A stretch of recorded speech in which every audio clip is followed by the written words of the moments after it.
ما نفهمه أن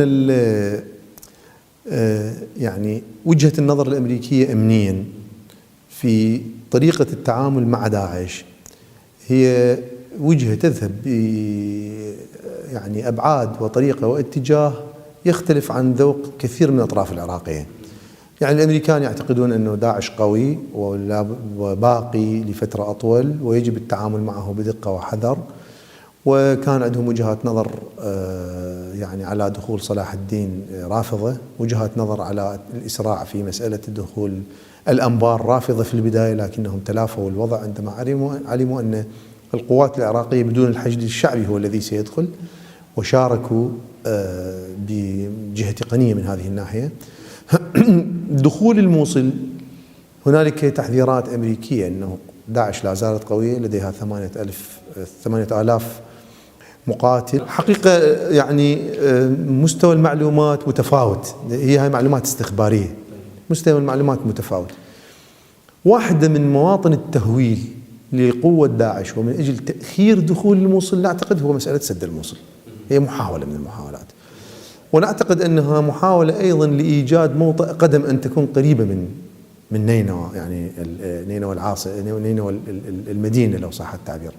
فعندما تكون هنالك قوات أمريكية قريبة من سد الموصل، وبدأت بعض التصريحات التي تقول أن الشركة الإيطالية بمعداتها بكادرها بخبرائها تحتاج إلى قوات تحميها. هل هذه القوات إيطالية أم أمريكية أم كيف وضعها؟ هذا معناه شنو؟ موطئ قدم لها. هذا ما يعني نضع أمامه علامات استفهام، ولدينا مخاوف كبيرة منه. ونعتقد أن الجانب الأمريكي يحاول استغلال موضوع السد استغلال غير فني باتجاه تفعيل وجهة نظره الأمنية والسياسية. نعم. يعني حقيقة من طرفنا لا نحسن الظن ب يعني التوقعات الأمريكية والمآرب الأمريكية. الخطة المعدة من الجهة الأمنية الأمريكية والجهات المخابراتية الأمريكية إبقاء داعش في المنطقة في العراق وسوريا من أجل استنزاف المنطقة ككل، هذا هو المأرب الأساسي. ولذلك يعني المتابع لما سمي بالتحالف الدولي الأمريكي ضد داعش، هذا التحالف وكان حريص على أن تكون هنالك موازنة في كفتي القوى ما بين داعش وخصمائها، يعني قوى عراقية وحشد شعبي في أكثر من مكان. في بعض الأماكن لما داعش يقوى يضرب، في كثير من الأماكن لما الحشد الشعبي القوى الأمنية الجيش العراقي يقوى على داعش هم يضرب.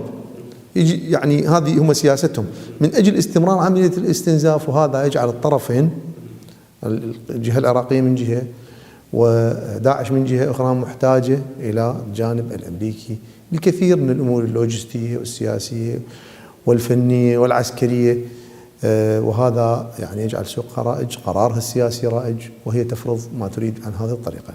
سماحة السيد يعني غير متصدي لفقاهة من أجل أن نقول نتحدث عن ولاية الفقيه، لا، الموضوع آخر. يعني أكو مسألة مهمة جدا، هي أننا يعني لا نعتقد أنه رجل الدين يجب أن ينأى بنفسه عن تفاصيل جزئيات الشأن السياسي والإداري الحكومي، لكن هنالك أمور كثيرة يجب أن يتصدى لها العنوان الوطني السياسي أو رجل الدين، الرجل الاجتماعي، الرجل العشائري. سماحة السيد مقتدى الصدر في الأمور العامة الأساسية الوطنية نعم يعني يتدخل وبقوة من أجل إيجاد موازين قوى جديدة أمام حالة الفساد، الإفساد، حالات الترهل، ما شابه من مشاكل نعاني منها. طبعا هسه كصغرى مثلا هاي موضوع السد، موضوع السد فيه نقاش ملف يعني من 5 سنوات تقريبا من وزارتين سابقة.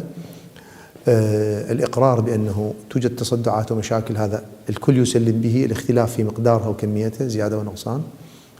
لكن المشكلة الأساسية هي أنه هل يعني يعطى وزير الموارد المائية الحق بأن يتحملها شخصيا ويقول المسألة هينة؟ ممكن احنا نتوقع أن الأمريكان يفجرون السد بطريقة أو بأخرى، مو بسبب الماء والتصدعات، راح يتحملها هو، راح يتحمل خراب محافظات كبيرة، غرق محافظات كبيرة بسبب وزير صدري. يعني هذا هنا تدخل سماحة السيد مرتضى الصدر، أنه الموضوع مو شخصي.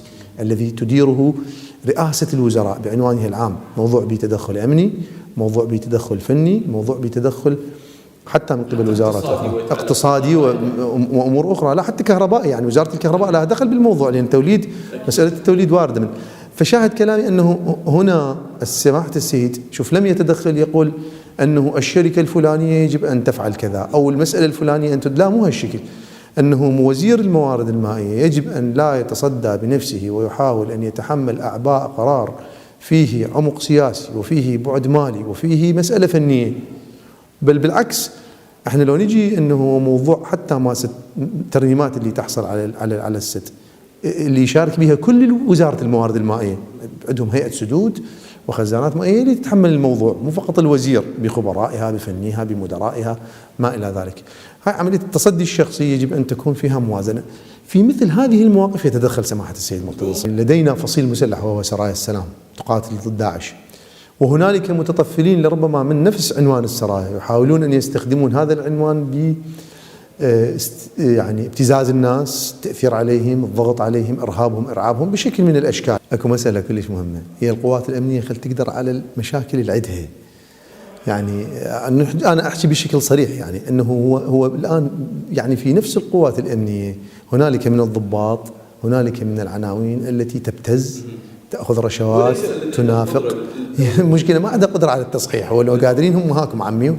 بل أكثر من ذلك، في كثير من الخطوات أنه السيد يعني أو اللجنة المعنية بالتحقيق تصرح وعلى القوات الأمنية اتخاذ الإجراءات المطلوبة تجاه هؤلاء المفسدين. احنا بدنا نشتغل على من يعمل في داخل المكون الصدري. يعني الأزمات المتوالية على الوضع العراقي احنا اليوم عندنا بالإضافة إلى الأزمة الأمنية بسبب وجود داعش، عندنا أزمة أمنية في طريقة إدارة الملف، يعني أزمتين أمنية بطريقة إدارة الملف الأمني. ولذلك أكو عصابات خطف، أكو عصابات جريمة منظمة بشكل كبير وليس قليل، وأيضا يوجد فساد في المؤسسة الأمنية. فإحنا عندنا أزمات داخل المؤسسة الأمنية، وعندنا أزمة مالية بسبب هبوط أسعار النفط وسوء الإدارة للحكومات المتوالية على طريقة الإدارة المالية في يعني رصد المبالغ لما ينجز وما هو منجز يعني.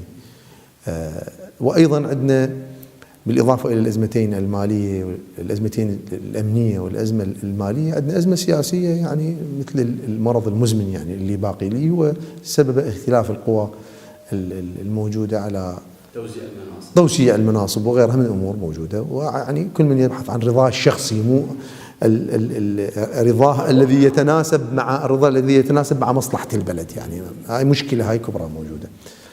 اللي نعتقد أنه يعني احنا مو بس بعيدين عن مستوى الطموح، وإنما بعيدين عن أقل المجزي مما ينفع العراق، مما يخرج العراق من أي واحدة من الأزمات. مع الأسف يعني هي الخطوات كانت المفروض بعنوان قائمة إصلاحات، لائحة إصلاحات، قائمة أولى من إصلاحات التقشف، لكنها لم تكن إصلاحات في الحقيقة. شو السبب؟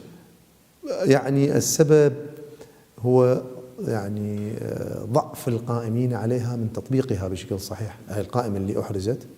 والثاني الفشل في الوصول إلى قائمة ثانية اللي هي الصحح ونظر إلى الجانب التقشفي فقط. هاي واحدة.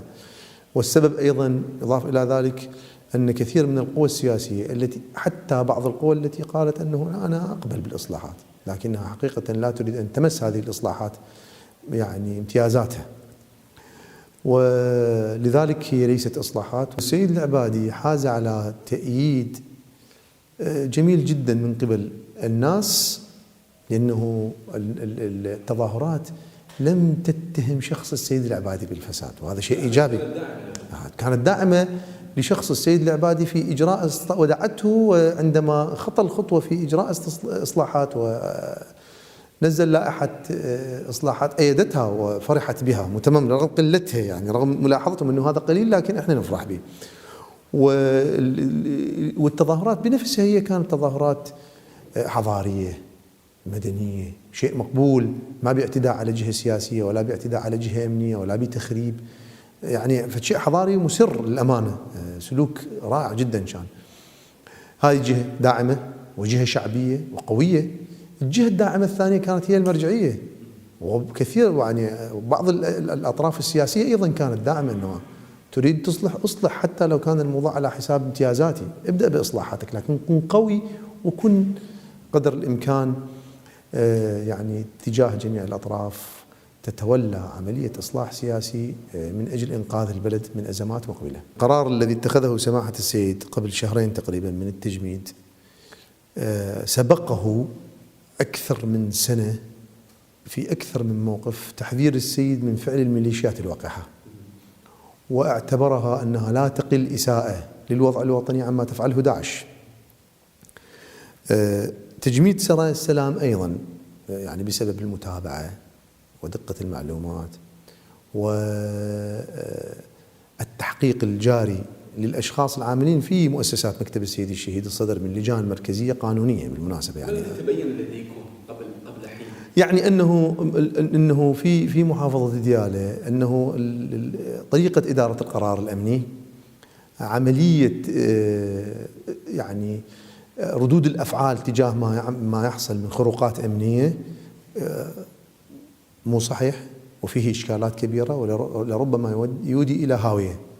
ولذلك سماحة السيد لم يرد أن تكون سرايا السلام مشتركة في أي جانب وأي خطوة من هذه الخطوات، ولذلك جمد سرايا السلام. شر داعش ضد الحشد الشعبي هو حقد مسلط على أشخاصهم لذبحهم وقتلهم، لكن شر الرغبات والغرائز السياسية والمالية من قبل بعض المديرين أو الذي يريدون بالحشد الشعبي استغلاله في الجوانب السياسية والمالية هي قتل الحشد الشعبي كما يقتل داعش للحشد الشعبي، وهذا ما يجب أن ننأى عنه. وأيضا يعني أنا في لقاء سنة 2007 أتصور مع مركز الأهرام للدراسات والبحوث في مصر في القاهرة، مجموعة من الباحثين، فكانت عندهم يعني وجهاتنا يعني استفسارات حول التيار الصدري شنو، جيش المهدي شنو، ما يجري في العراق وأمور كثيرة. فمن ضمن ما يعني أعتز به من نصائحهم في تلك الفترة أنه أنتم اليوم جيش المهدي قوة تحمل سلاح، عندكم مبرر تقولون هذا اكو احتلال أجنبي إجا، وعندكم مبرر أنه تقاتلوا، لكن اعلموا احنا بحسب البحوث والدراسات التي لدينا أن هذه القوى العسكرية الشعبية تتحول فيما بعد ذهاب وانتهاء هذا الضرر أو هذا الخطر الخارجي، ستتحول بنفسها إلى خطر، لأن هذه يعني أمراء الحرب سموهم، أمراء الحرب هؤلاء سوف لن يكتفوا أولا بما لديهم من امتيازات يطالبهم امتياز، ثانيا ستتحول حلولهم أن السلاح هو الحل للأزمات أو لأي مشكلة تواجههم، وهذه راح تصطدمون بها. فكيف يمكن أن أنتم جيش المهدي بالمستقبل يتحول بعد انتهاء الاحتلال إلى جهة شعبية مدنية مندمجة مع المجتمع؟ وأنا بنفسي الأمانة وصلت هذه المسألة إلى سماحة السيد مقتدى الصدر، وسماحة السيد اتخذ قرارات عديدة كان قد اتخذ قبلها قرار اتخاذ عن تجميد جيش الإمام المهدي، اتخذ قرارات عديدة بطرق عديدة أنه نؤمن اندماج أبناء جيش الإمام المهدي كمواطنين عاديين بعد زوال الاحتلال.